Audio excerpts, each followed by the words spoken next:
روزایی که توی ماه رمضان ما میگیریم باعث لاغری ما میشه یا بدتر ما رو چاق میکنه؟ این سوالیه که ممکنه برای روزه‌دارهای عزیز به وجود بیاد. ببینید، ما حالا در نظر میگیریم برای مثال ساعت 5 صبح شما سحریتون رو میل میکنید و ساعت 6 بعد از ظهر هم که اذان مغرب گفته میشه تایم افطار شما هستش. این نکته که میخوام بهتون بگم خیلی مهمه. زمانی که شما ساعت 5 صبح سحریتون رو میل میکنید تا ساعت 3 عصر یا 3 بعد از ظهر زمان سوختن قند بدن شما هست. حالا ممکنه این قند از سحری شما باشه یا قندی که از مواد غذایی شب قبل میل کردید.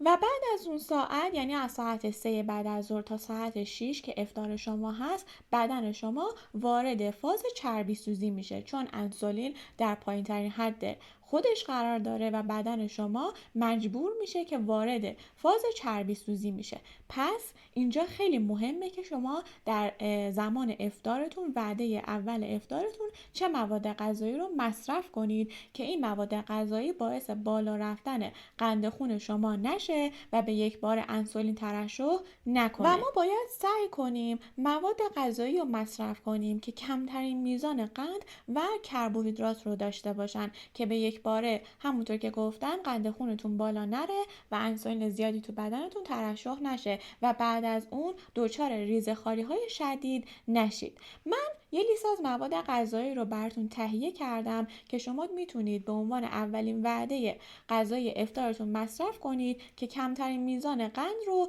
تجربه کنید و داشته باشید.